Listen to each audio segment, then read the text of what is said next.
Welcome to the Dating Kinky Podcast, a cast about love, sex, romance, and kink. Recently in our local area, there was someone who put a lot of amazing, positive energy into fighting for those who often can't fight for themselves. And it was magical.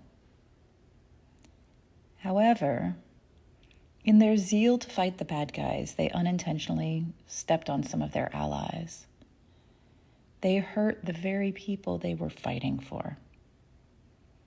Ugh. I know the feeling. I've been there. And it feels really fucking awful.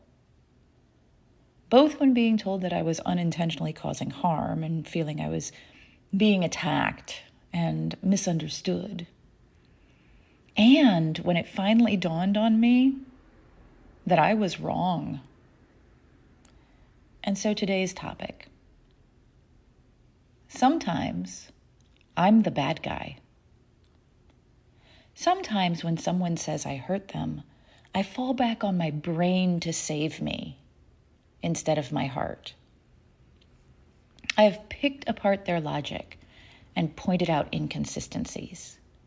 I have demanded proof, whatever that is in matters of feeling. I have manufactured and stoked hurt to give me the anger to override my fear of loss. I have gone on the offensive. I have bullied people with my words. I have picked apart grammar and spelling. I don't do this really anymore. I've decided I'm better than that and stopped. In many cases, I have done pretty much everything except say to myself, holy fuck balls, how have I hurt this person or people and given the wrong impression of me, and how can I fix it? Because this is where I'd like to default to. This is the human I want to be, but I am not always. Not yet. I may never make it there, but I'm better at it than I was. I'm a kinky person. I'm not a sadist, even in kinky play. I don't like to hurt people. I see that as counterproductive to my goals of lifting people up and building a better, more positive kink world, or at least my small corner of it.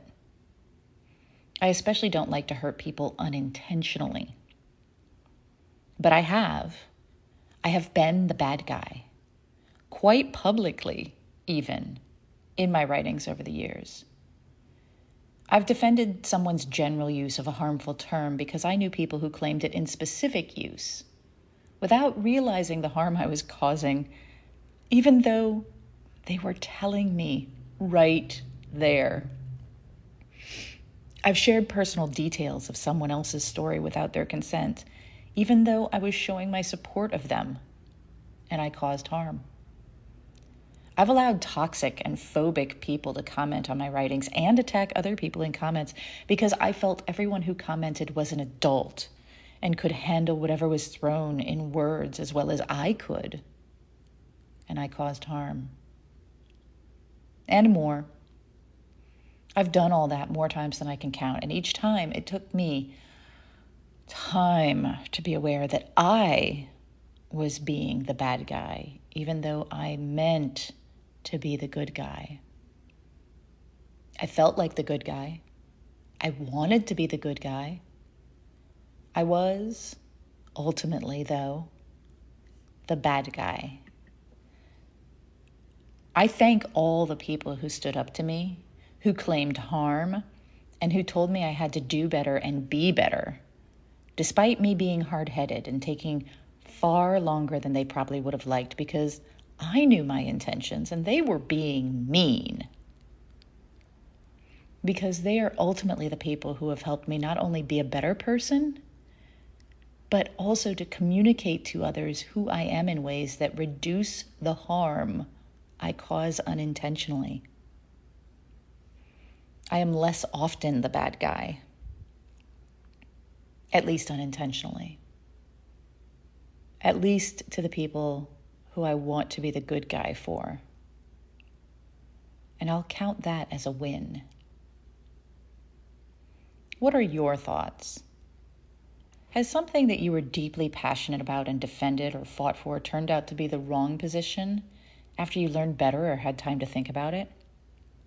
Did you figure it out yourself, or did others call it to your attention?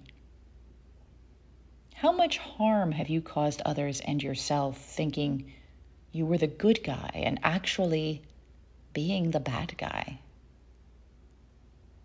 Have you thanked those who stood up to you, who upset you, even hurt you, to make you see? Thank you for joining me today. If you loved this episode, please share it with others who would enjoy it. And please do join me at datingkinky.com and on our new apps available in the Google Play and Apple App Stores. We're built by Kinksters, for Kinksters, poly, queer, trans folk, and anyone not quite vanilla. And we're free.